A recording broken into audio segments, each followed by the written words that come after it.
How's everybody doing? Scrap Empire. I'm so sorry for the technical difficulties and sorry for my hot pitched voice. I usually don't speak in that manner. However, yeah, this is one of my episodes of Scrap Empire, and we're going to be talking about a very interesting topic I have in mind, and that's Stipe Miocic versus Francis Ngannou. Two two tough heavyweights. Both names are in the top 10 of the UFC pound for pound list in the entire world.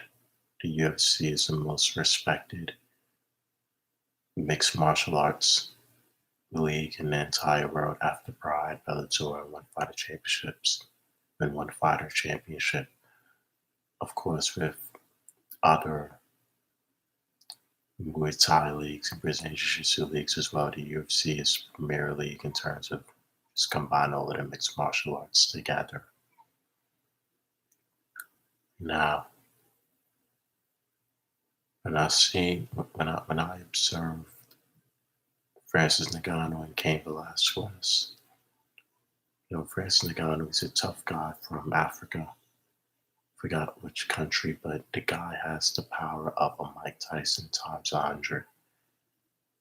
I think even in his heyday, if he went up against somebody like Mike Tyson, he'll probably be able to knock him out because he's such an anomaly. His striking makes up for his lack of ground knowledge. But again, the man's strong enough to hold his own while he's on the ground. I mean, he showed us that against Stipe Miocic, even though he lost. However, the man can hit extremely hard, and he has a knockout power to win. He hits. I think he probably hits harder than Deontay Wilder. I think he can knock out Deontay Wilder and Anthony Joshua. You know, Deontay Wilder is probably one of the hardest hitters we've ever seen, or even Anthony Joshua. In fact, those two guys are excellent boxers, but there's something about Francis Ngannou we haven't seen before. He throws his shots with fluidity. Joshua's stiff. Deontay is unorthodox. And the man knows how to, he throws his shots with precision. So he's extremely precise when it comes to throwing those great shots that he would throw at from conventional angles, not unconventional angles, but conventional angles. So the man, Francis, when he went up against Cain Velasquez, that's a fight that I observed. Of course, I observed plenty of other fights, but they go so quickly because he hits so hard. But I say, you know what? I'm observing Francis Ngannou. Let's give him the benefit of the doubt and let's see what he went up against when he fought Cain Velasquez. It wasn't even a struggle for the guy. He literally just needed time to sit on his feet compared to somebody like Jan Blachowicz.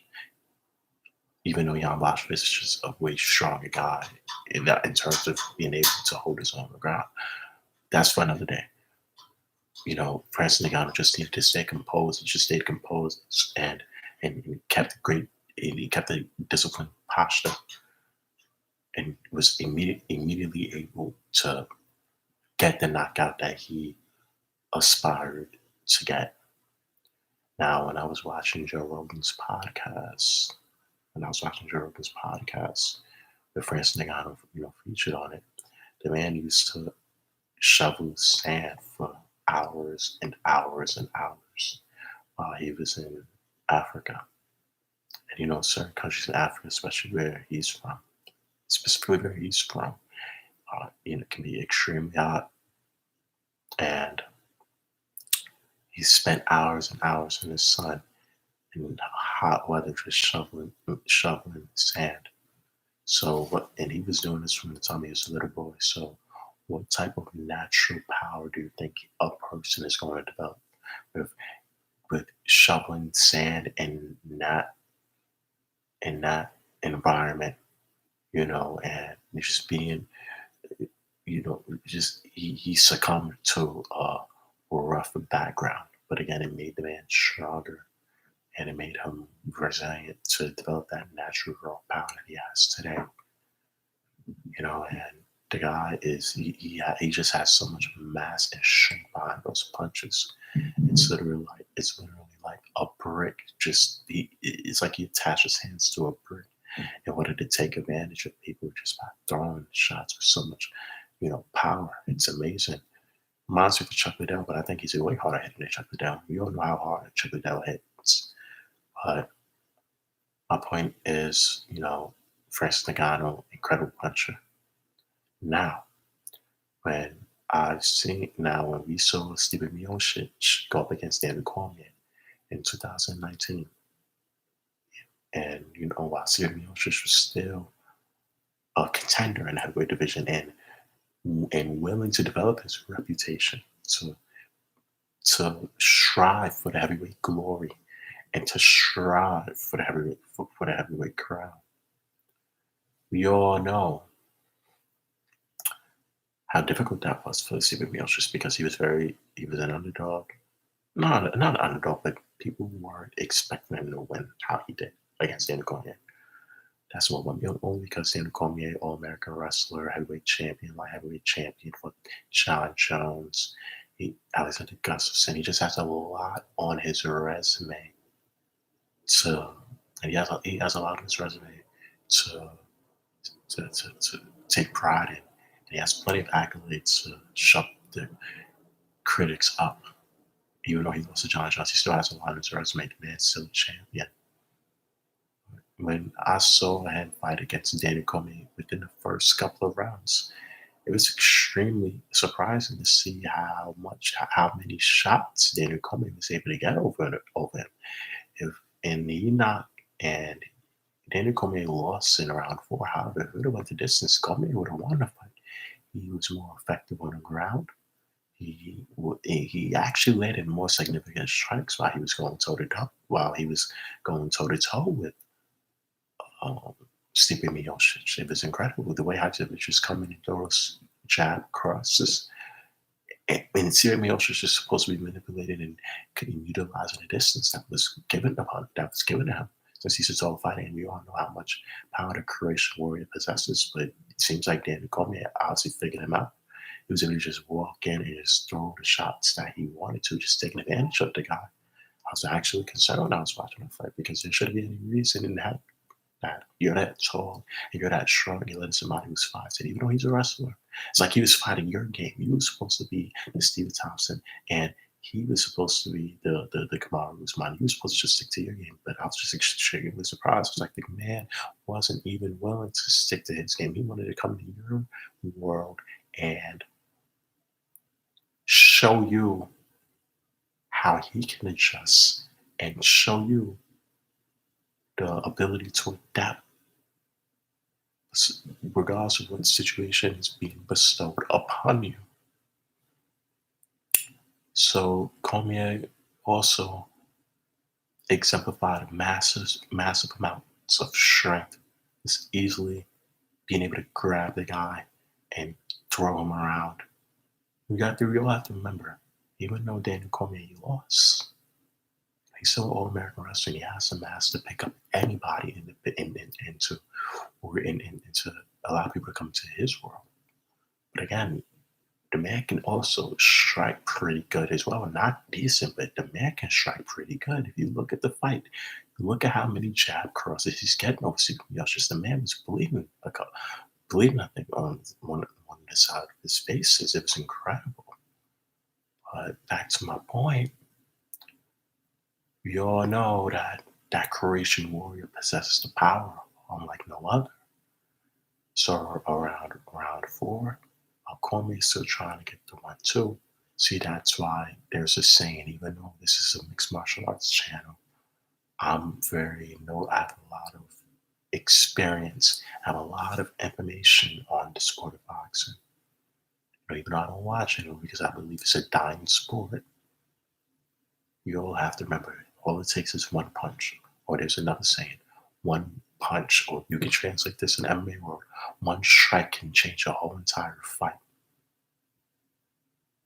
So as soon as Stipe Miocic got and it seemed like just off his mannerisms and his body language and his body posture and his body composition and his body structure and his body and his discipline. It seemed as if throughout the rounds, throughout the progression of each round,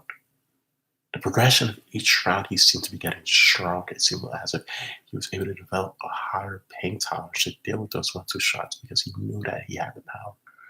But he just needed to keep his composure and keep calm and be mentally tough to be able to read and be able to acknowledge his opponent for what he's doing right now. But also being able to realize I can get the shots that I desire. Just stay composed and stay calm. And he hits him with a magnificent body shot that made him dizzy.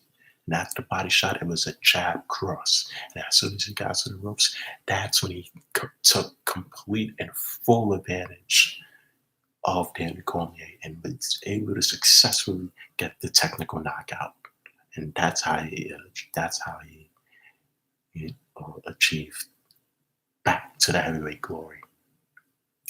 So I explained to you about Francis Ngannou's power. I also explained to you about how excellent Stipe Miocic had the ability to adjust, adapt, and face whatever was bestowed upon him. So my prediction against against the two best heavyweights in the entire world,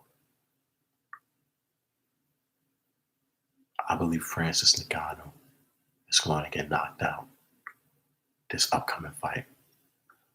I think the man is excellent, but Stipe Miocic has more experience, and the only person I see beating him is probably John Jones. I think Francis is incredible. He's a great guy, but he just doesn't have the experience. He doesn't have the credible names on his resume yet. Cain Velasquez is pretty good. These other guys are pretty good, but Stipe Miocic is the most feared and the most dominant heavyweight in the world right now. And the only person who has a chance against beating him, the only person who has a chance on beating Stipe Miocic is probably John Jones, and that's if he can beat him. You have to remember, John Jones was able to knock out Daniel Cormier. There's always speculation that there's plenty of speculation that the man has been on PEDs and drugs. We've never heard Stipe Miocic be on any type of PEDs or TRTs. He's a natural creation warrior. He's willing to fight. He's willing to kick your ass. And that's what I believe he's going to do to Francis. He hits just as hard as him, and he's willing to go to the ground to get the TKO or the submission if he needs to. And the man just is he has more experience. Now, again, I believe Francis can get lucky and knock him out if he gets a good shot. But the question is, you're facing a man who has his hands up majority of the time. It's just as hard as you, and his ground and submission defense and offense is 2 times, 3 times as better than yours. So how are you going to be able to compete against that, Francis Ngannou? And I judge my fights as accurately and as fairly as I can. I'm not biased towards any fighter. I'm just going with what I see. I believe that Stipe Miocic is the most dominant heavyweight in the division right now. And I don't see John Jones beat him. I don't see Jan Blachowicz going up to the heavyweight division to beat him. I definitely don't see Francis Ngannou doing it. Everybody, this is the Scrap Empire. I should be uploading another video soon. So please like and subscribe, comment, and subscribe to my content. For any business inquiries, please email me at thescrapempire@gmail.com. Again, for any business inquiries, for any cash app, for anything, please email me at thescrapempire@gmail.com. Anything that you donate, any messages, any business inquiries would be extremely appreciated. I always take time out to deliver you guys content that's thoughtful, that I articulate extremely well, so everyone can understand my points. And I want to make sense of my points, and I don't ever want anyone to perceive me as being nonsensical, which is why I judge as accurately as I can, and I talk the most sense, and I talk the most sense, and you hear the most sense, and you hear the facts come out of my mouth, so I can make the most sense to you guys. Everyone have a great evening. Please like, comment, subscribe, and I should be seeing you guys soon. Thank you.